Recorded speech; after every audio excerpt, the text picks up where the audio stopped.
Dígale, hola, ¿cómo está? Qué bueno es venir a la casa de Dios, amén, y cantarle a Dios.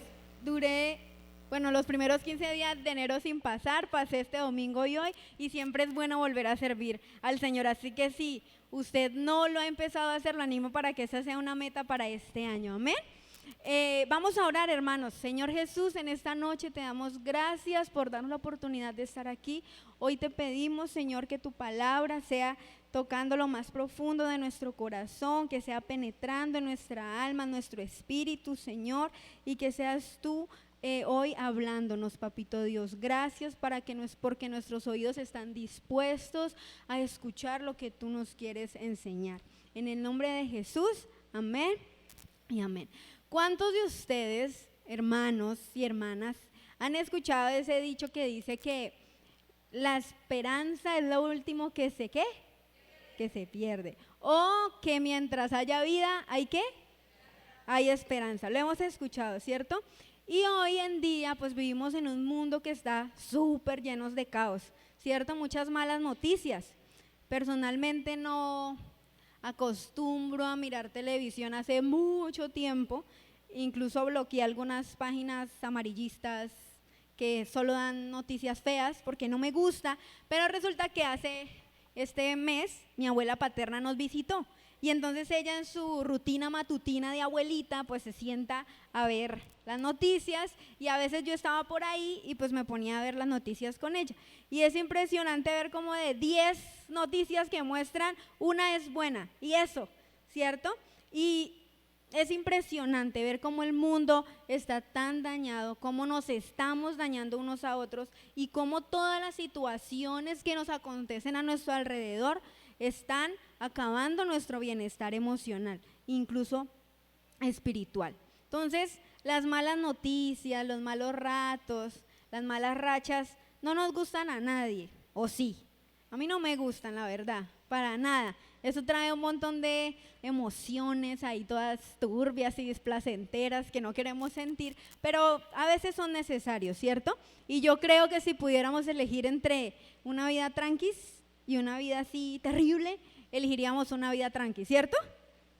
Lo elegiríamos, ¿verdad?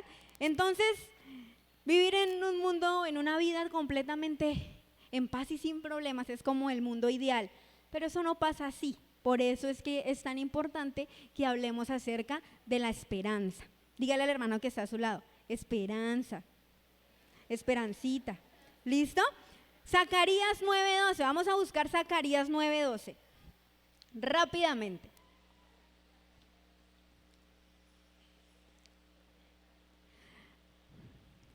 ¿Listo?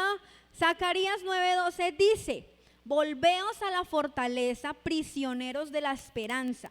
Hoy también os anuncio que os dará doble recompensa. Y en la traducción al lenguaje actual dice: regresen al refugio, ustedes prisioneros que todavía tienen esperanza. Hoy mismo prometo que les daré 2 bendiciones por cada dificultad. ¿Quién quiere 2 bendiciones por cada dificultad? Amén, ¿cierto? Laura va a tener 8, 8 bendiciones. Bueno, el punto es que será fácil mantener en el camino, en el proceso, viva la esperanza. En la dificultad, en el desierto, ¿es fácil mantener viva la esperanza? ¿Sí o no? ¿Cierto que no? Es como complicado. Y cuando yo leía, esto de prisioneros de la esperanza, uno piensa como que prisioneros, esperanza, como que no tienen mucho que ver, ¿cierto? Pero entonces resulta que esta historia de los prisioneros de la esperanza tiene un contexto. Durante años, muchos años, el profeta que dijo esto en Zacarías estaba en un momento muy importante para el pueblo de Dios. Y resulta que durante muchos años el pueblo había pecado contra Dios. Entonces, adivinen qué pasó. Pues Dios los castigó, ¿cierto? Y ellos habían estado cautivos durante muchísimos años, pero después de mucho tiempo, Dios permitió que los reyes paganos dejaran que este pueblo volviera a Jerusalén. Y muchos judíos regresaron a Jerusalén, pero cuando ellos regresaron, Jerusalén estaba destruida. Sí, tenían grafitis las paredes, estaba llena de basura, estaba caído en los muros, estaba terrible. Y entonces ellos se dieron cuenta de esto y dijeron, no, pues tenemos que organizar la ciudad, ¿cierto? Vamos a pintar las paredes, vamos a levantar los muros. Pero este trabajo se les detuvieron por 16 años. ¿Por cuánto? Mucho tiempo. Entonces ellos decían, ¿cuándo? Pero ¿cuándo será el día que vamos a ver a nuestra ciudad linda? ¿Cuándo será el día que vamos a ver justicia aquí? ¿Cuándo será el día que vamos a ver a Dios obrar en nuestra ciudad? Y entonces Dios envía a 2 profetas, Ageo y Zacarías, pero Zacarías es el que dice lo siguiente. Zacarías le dice, oigan, ciudadanos judíos, ustedes ya no son prisioneros de los enemigos, sino que ustedes ahora son prisioneros de la esperanza. Cobremos ánimo, organicemos la ciudad, levantémonos y creamos que Dios tiene algo mejor para nosotros y que el futuro que Dios tiene preparado será mejor. Amén. Entonces, ¿qué es ser un cautivo de esperanza? Es alguien que se rehúsa a dejar de esperar en Dios, no importa cuál sea su situación. Eso es un cautivo de esperanza, una persona que se rehúsa a dejar de esperar en Dios, no importa cuáles sean sus circunstancias. La esperanza piadosa o esta esperanza que viene de Dios no tiene la misma cualidad que el mundo llama esperanza. ¿Sí? ¿Por qué? Porque usualmente escuchamos que la gente, digamos la gente, pero a veces nosotros también caemos en eso, ¿verdad? De que la gente dice que está esperando que algo pase, pero pues están de pronto vagamente esperanzados, claramente un poco dudosos, ¿verdad? Pero la verdadera esperanza bíblica es un sólido fundamento que nos aferra realmente a las promesas de Dios. Amén. La verdadera esperanza es una actitud constantemente positiva de que sin importar lo que esté pasando, las cosas van a cambiar para bien. Dígale al hermano que está a su lado, hermano, las cosas van a cambiar para bien. ¿Pero se lo dijo con fe? ¿Sí o no? Bueno, vamos a abrir 1 Corintios 13:13. ¿Listos?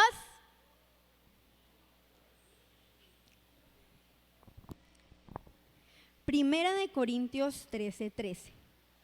Es un clásico. Yo creo que algunos no lo sabemos de memoria.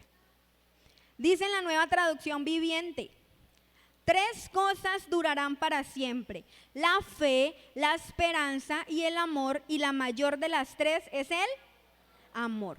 Estas 3 cosas, conocidas como en otra versión dice las virtudes, ¿verdad? Deben permanecer ¿para cuándo? Para siempre.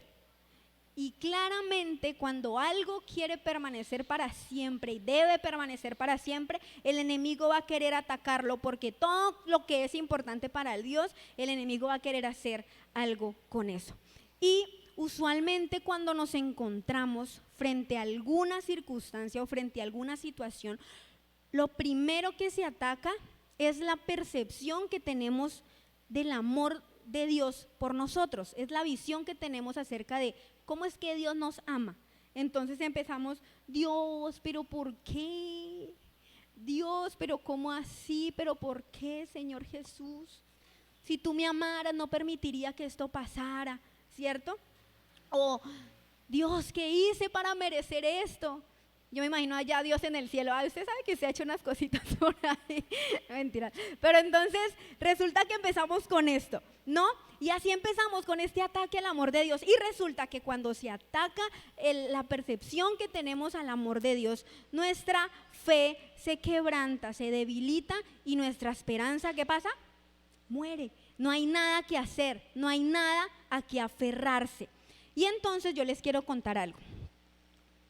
Hace un tiempo Dios regaló una promesa muy bonita en mi vida, y yo la tengo muy clara porque resulta que la Biblia tiene muchas promesas, pero hay momentos específicos donde Dios le da la promesa a uno. Y entonces resulta que esta era una época bien complicada, la estaba pasando bien mal, tenía como muchas preguntas en mi cabeza, como ¿qué será de mí, Señor amado? ¿Qué será de mi futuro? ¿Qué será de mi vida?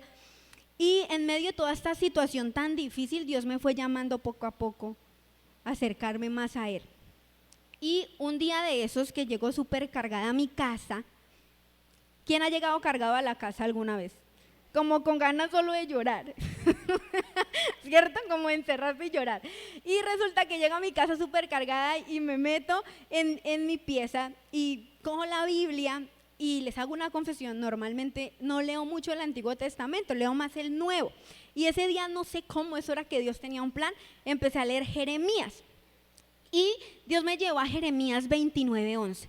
Entonces imagínense a esta Natalia así toda llevada, Señor Jesús, recójame con cucharita. Y Dios me ha regalado Jeremías 29:11 en ese momento. Yo estaba muy triste. Y dice así, Jeremías 29:11. Búsquelo, hermanito. Y anótelo, le comparto mi promesa. No, mentira, es para todos. Dice, mis planes para ustedes solamente yo los sé. Y no son para su mal, sino para su bien. Voy a darles un futuro lleno de bienestar. Voy a darles un futuro lleno ¿de qué? De bienestar. Y yo leo esto, hermanos, allá bien tirada en la cama, y mi alma, mi cuerpo y mi espíritu se arruga. Y yo empiezo a llorar, pero de agradecimiento. ¿Por qué? Porque ese Dios que sabía cómo yo estaba y que había escuchado mi oración, me había respondido, porque Dios siempre nos escucha, hermanos, siempre nos escucha. Y en ese momento Dios me da esta promesa y yo la tomo para mi vida. Y entonces esta promesa se volvió para mí un ancla. Y cada vez que venía a mi vida la queja, cada vez que se quería posar sobre mí la desesperanza, esta promesa venía una y otra vez a mi mente. Pero no viene mágicamente. Hay que quitarnos un poco la idea de que esto sucede como mágico. No, sí, hermanos, si usted quiere tener bienestar emocional y bienestar espiritual, ¿sabe qué pasa? Usted debe ser intencional en buscarlo, porque el Espíritu Santo está dispuesto, ¿cierto? Y entonces resulta que pasó mucho tiempo desde ese momento cuando yo leí Jeremías 29:11 ese día, y muchos meses incluso. Y resulta que el año pasado nosotros tuvimos un congreso de jóvenes. Entonces, en ese congreso fueron 3 días sumamente chéveres y de bendición. Y el último día Dios ministró profundamente mi corazón. Y fueron 3 días de bendición, fue muy chévere. Sin embargo, ahí había un contexto que era complicado para mí. Y ese día, durante la administración de la palabra, yo estaba ahí existiendo. Así como cuando los pastores llaman a que pasen los que quieren orar por ellos, yo estaba bien, oren por mí. Y me paré ahí al frente. Y entonces yo estaba muy ministrada, entonces yo estaba llorando y yo estaba así. Estaba con las manos en la cara y con todo mi cabello así como en la cara. Entonces el pastor que estaba ministrando le dice a los demás pastores que estaban ahí que vengan a orar como por los jóvenes que estábamos en ese momento. Y entonces este pastor empieza a orar, los pastores empiezan a moverse entre los jóvenes y una pastora se acerca a mí y me abraza. Y esa pastora empieza a orar por mí. Era una pastora que yo sí la había visto, obviamente yo sí la distingo porque ella es la pastora, pero tal vez a mí me había visto un par de veces. Y esta pastora me abraza y empieza a decirme un montón de cosas, a orar por mí, ¿sí? Y yo podía escuchar la voz por medio de esta pastora diciéndome prácticamente todo lo que yo necesitaba escuchar. Y esta pastora empieza a orar y duró mucho tiempo abrazándome y orando por mí. Y en un momento ya dice, ven, pero ¿tú quién eres? Y me quita el cabello así de la cara y las manos y me dice, ¡ah! Tú eres Natalia. Y vuelve y me abraza y empieza a orar por mí otra vez. Y oraba y oraba y oraba. Y al final, cuando ya iba a terminar, ella me dice, no dejes de creer en la promesa que Dios te ha dado. Vuelve a Jeremías 29:11. Yo, ¿qué? ¿Cómo así? Eso solamente lo hace Dios. Esa pastora, ¿qué iba a saber? ¿Cierto? Y Dios una vez más me lleva otra vez a esa promesa que Él me ha dado, porque Él la cumplirá. Hermanos, así que si Dios ha puesto una promesa en su vida, si en algún momento Dios ha dicho algo a su corazón directamente, créalo, porque Él está atento, porque Él es el Dios que lo oye, porque Él es el Dios que lo ve, porque Él es el Dios que lo atiende. Y Él lo que promete, ¿qué hace? Lo cumple. Dios es fiel y lo cumplirá. Por eso dice en Hebreos 10:23, busquémoslo. ¿Qué dice en Hebreos 10:23?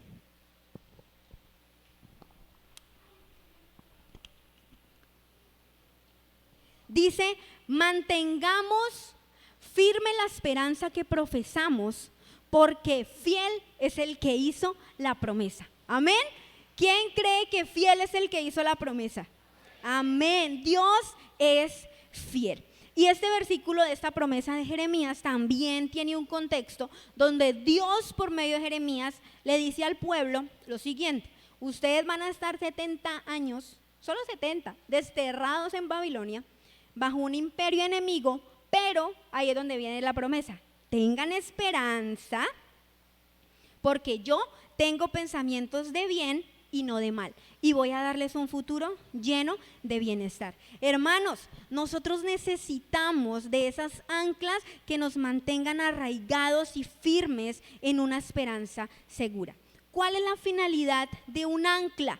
Es mantener el barco a salvo, ¿cierto? En un lugar seguro y en un lugar determinado, o también ayudar a controlar el barco cuando está haciendo como un mal tiempo. Entonces, la adversidad, el problema, la situación, la pensadera, puede llegar como esa tormenta que viene así, nos espanta y nos desvía del rumbo y nos quiere mandar allá contra las rocas, o tal vez no estamos así tan terriblemente mal, pero ya como que fluya la vida, pues ya no espero nada, pues ya que, como que ya no sucedió ahora, pues ya que va a suceder después, ¿cierto? Y resulta que estamos así, empezamos a la deriva, es un movimiento leve pero a la deriva. Pero cuando las personas abrazamos esa esperanza, es precisamente ¿por qué? Porque lo que hoy vivimos no es como queremos, ¿cierto? No es lo que soñáramos, pero eso que vivimos no ha matado ni ha sepultado la capacidad de decir: Dios va a hacer algo, Dios va a cambiar la dirección de todo y Dios tiene algo mejor. Amén. Si nosotros somos cautivos de esperanza, si hay esperanza, lo que nosotros tengamos que esperar para que ese hijo vuelva a casa, para que esa oveja que se fue de la iglesia vuelva, para que un matrimonio sane, para sanar el corazón, para que vuelva la salud, para que mejore la economía, cualquier que sea su situación, ese proceso se vive en paz porque sabemos que no todo está perdido y que no todo está terminado. Amén. Que vale sentirse triste y llevadito, y sí, vale, ¿cierto? Todos nos hemos sentido así. Eso es inevitable y además tiene su función en nuestra vida. Pero la idea de vivir en esperanza y atravesar los procesos con esperanza es evitar instalarnos en la negatividad, en la tristeza, y que esa tristeza o esa negatividad o esa pena que estoy sintiendo por eso que quiero y no está, o por eso que pasó y me duele y no lo he podido recuperar, no empañe mi visión de lo que Dios tiene para mi vida. Amén. Porque es diferente cuando yo estoy triste, pero al rato, al otro día me levanto y creo y confieso y proclamo lo que Dios ha dicho y sus promesas, a yo estar triste y seguir triste para siempre. Eso no está tan cool, ¿cierto? Porque esa esperanza viva que Dios ha puesto en nosotros nos dice que Dios tiene preparado un futuro lleno de bienestar. Amén. Vamos a abrir Hebreos 6, 17 y 19.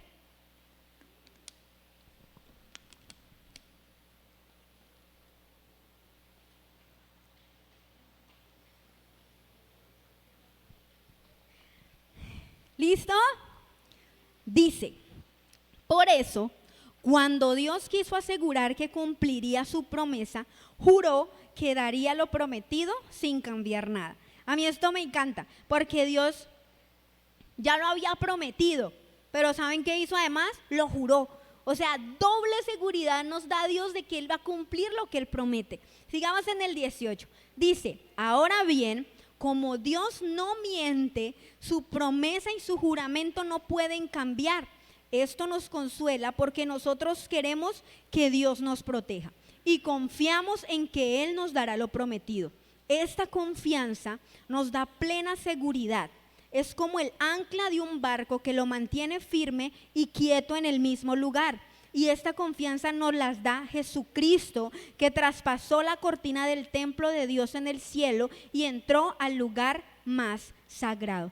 Amén. Dice el autor de Hebreos que tenemos una esperanza que es un ancla, que traspasa cualquier circunstancia, que traspasa cualquier situación y que nos lleva directo a la presencia de Dios. Amén. Hay un libro que estuve leyendo hace un tiempo que se llama El arte de no amargarse la vida. ¿A quién le gustaría dominar ese arte? El arte de no amargarse la vida. Este libro lo escribió un psicólogo y él narra en uno de sus capítulos la experiencia que tuvo con un paciente. Y esta paciente tenía 65 años. Y esta paciente le decía al doctor: doctor, hace muchos años que yo no soy feliz. Sin embargo, recuerdo un tiempo de mi vida muy bonito cuando estaba embarazada de mi hija y luego ella nació. Era un bebé muy lindo y muy hermoso. Si pudiese tal vez yo quedarme embarazada, sería feliz. Y esta mujer se echó a llorar y tenía 65 años. La mente de esta mujer estaba buscando sin cesar una salida a su amargura. ¿Y cuál era la salida que ella tenía? Quedarse en ese momento cuando estaba embarazada y teniendo su hijita. Pregunta seria: ¿será que ella estaba atrapada en un mundo donde ya no le ofrecía más posibilidades de encontrar la felicidad? ¿Será que ella ya no podía tener otros motivos para ser feliz, sino solo ese de allá del pasado? En ese momento sí, para ella. Y mucha gente lo cree así y lo vive así. Y resulta que uno de los principales errores mentales, porque todos aquí tenemos una mente, que cometemos como seres humanos, se produce cuando buscamos nuestras fuentes de la felicidad.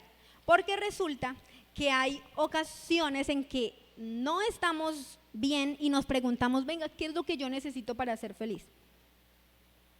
¿Qué puede ser? ¿Qué me pone contento? ¿Qué es lo que yo tengo que hacer? Entonces, para hacer la respuesta a esas preguntas todas existenciales, hacemos una investigación en nuestro interior, ¿verdad? Para saber cuáles son esas fuentes de bienestar emocional. Y ¿qué hacemos? ¡Pum! Nos vamos al pasado en cosas que ya no tenemos, o ¡pum!, nos vamos al presente y estamos preocupados, desesperanzados, sin ganas de vivir. Miramos el presente gris y si miramos el futuro está así como una tormenta terrible, horrible, ¿cierto? Y como que todo el panorama se ve terrible. Y esta historia de esta señora me recuerda al pueblo de Israel. ¿Se acuerdan? Dios los saca de la esclavitud, mientras estaban en el camino y en la espera empiezan a quejarse y a decir: no, pero es que allá estábamos mejor y allá era más chévere, allá teníamos comida, ¿cierto?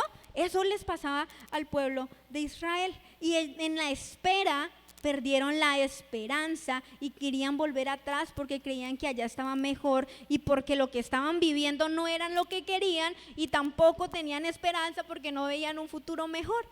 Y muchas veces andamos así, hermanos. Entonces, ¿yo qué puedo hacer? Esa es la gran pregunta, ¿cierto? ¿Cómo hago para que ya no estar pegado a cosas que no están bien, para que esta situación que estoy viviendo ahora no me ahogue, para que yo pueda ver mi futuro mejor?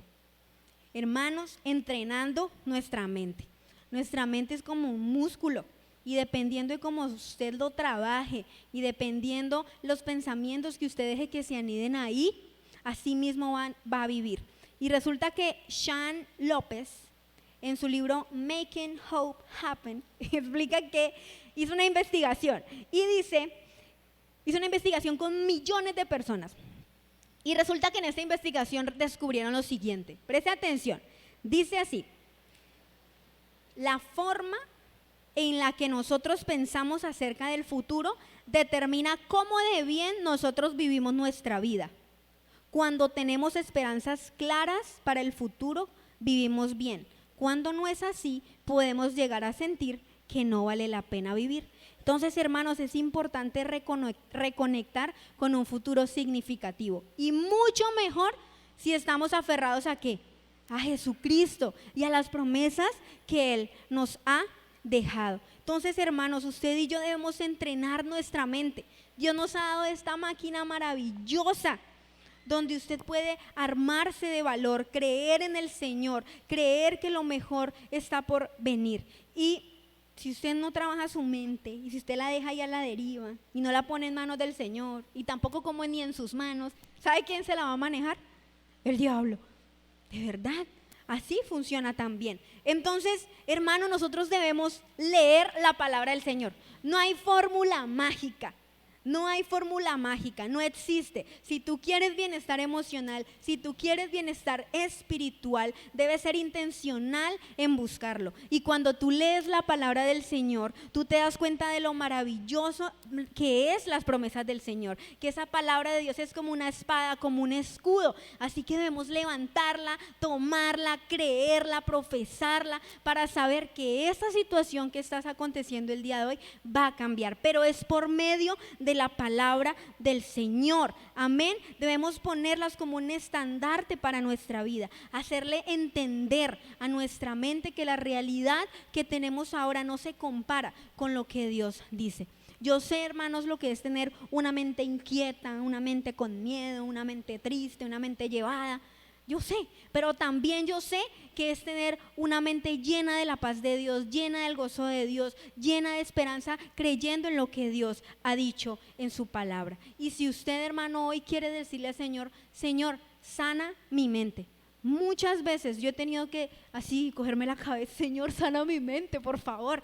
Muchas veces, porque nuestra mente muchas veces se va para donde no debe irse, porque nuestra mente muchas veces nos lleva a lugares oscuros, a lugares de tristeza, a lugares donde nos mantiene allá alejados de lo que Dios quiere hacer. Y por eso muchas veces me ha tocado, Señor, sana mi mente, y Dios ha ido haciendo milagritos. Aquí donde ustedes me ven estoy un poquito más cuerda que antes, porque Dios hace milagros, y porque además de nosotros orar por nuestras enfermedades físicas que duelen, ¿cierto? También debemos orar para que Dios sane nuestros pensamientos, para que vuelva nuestra esperanza en Él, para que podamos creer en las promesas del Señor. Amén. Y si usted hoy quiere decirle al Señor, Señor, sana mi mente, que mi mente, Señor, se mantenga enfocada en ti, aferrada a las promesas de Dios. Dios, quiero ser un prisionero de esperanza, quiero ser una persona que se rehúsa a dejar de creer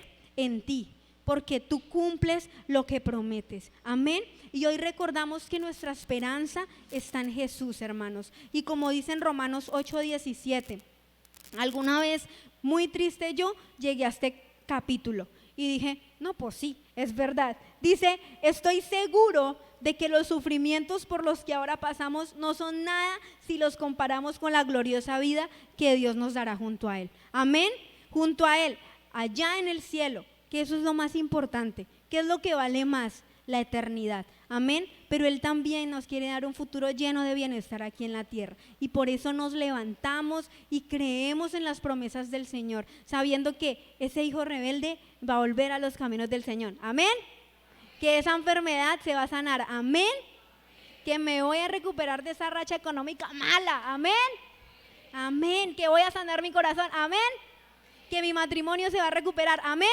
Amén, porque ese es Dios y Dios cumple lo que promete. Amén. Entonces usted se va a poner de pie y va a poner delante del Señor esa oración, esa petición suya, y vamos a orar, y usted le va a decir al Señor, Señor, sana mi mente. Si he perdido la esperanza, Señor amado, si he perdido la esperanza, sáname, Señor Jesús. Gracias, Señor Jesús. Te invito a que abras tus labios, abras tu boca, y hoy derrames delante del Señor la situación por la cual estás pasando, y le digas, gracias, Señor, porque yo sé que lo que tú tienes es mejor. Gracias, Señor, porque tú hoy sanas mi corazón, porque hoy yo creo que aunque hoy tal vez esté triste, aunque hoy no me vea tranquilo, aunque hoy no esté como quisiera, Señor, mi esperanza está en ti, Señor amado. Y tú, Señor Jesús, recuperas todo lo que se ha perdido, Señor Jesús, conforme a tu voluntad. Yo creo, Señor, que mi hijo que no está en tus caminos, que no ha creído en ti, volverá a ti, que aquella persona que está lastimada en su corazón va a ser sanada, Señor, porque tú eres misericordioso con los que sufren. Que aquella persona, Señor Jesús, que su cuerpo está enfermo, Señor, tú le sanas. Que aquella persona que tal vez hoy no tiene trabajo y no lo encuentra, tú, Señor Jesús, Jesús, le darás algo mejor, porque tu palabra dice, Señor, que tú eres fiel para cumplir tus promesas, Señor. Hemos creído en ese Dios maravilloso que sabemos que nos ve y que nos escucha, Señor. Ayúdanos a poner nuestra mirada en ti, Señor, que sin importar las circunstancias mantengamos apegados a ti, Señor Jesús, a tus promesas, a lo que tú dices, porque definitivamente lo más importante, Señor, es que tus pensamientos se hagan efectivos en nuestra vida, que tu voluntad se haga efectiva en nuestra vida, Señor Jesús. Gracias te doy, amado Padre, porque tú eres un Dios maravilloso, porque tú eres un Dios bueno, Señor. Sana mi mente, sana nuestra mente, Señor Jesús, sana nuestra mente. Dile ahí donde está, Señor, sana mi mente, Señor. Si mi mente está jalando a la tristeza, si tal vez llevo mucho tiempo ahí y no he podido recuperarme de una situación, si una y otra vez vuelvo atrás, Señor, hoy tú sanas mi mente y yo veo lo que tú tienes para mí y me das un futuro lleno de esperanza, Señor Jesús, un futuro lleno de bienestar para mí, para mi esposo, para mis hijos, para la esposa, para mi familia, Señor amado. En el nombre de Jesús te damos muchas gracias. Amén y amén. Quiero que cantemos el coro de esta canción que va a aparecer aquí y dice así: aleluya, alabanza al que venció, aleluya, a la muerte derrotó, las cadenas él rompió y en su nombre hay salvación. Mi esperanza está en Jesús, aleluya, aleluya. Alabanza al que venció, aleluya. A la muerte derrotó, las cadenas él rompió y en su nombre hay salvación. Mi esperanza está en Jesús, aleluya, aleluya. Alabanza al que venció, aleluya. A la muerte derrotó, las cadenas él rompió y en su nombre hay salvación. Mi esperanza está en Jesús. Amén. ¿Usted puede darle un fuerte aplauso al Señor? Nuestra esperanza está en Él. Amén. Hermanitos, que el Señor les bendiga. Deseo que esta palabra haya tocado su corazón como tocó el mío y deseo que cada día de su vida usted siga aferrado a la esperanza de que Dios tiene un futuro lleno de bienestar. Amén. Que Dios los bendiga, que vayan a sus casas con mucho cuidadito y nos vemos el domingo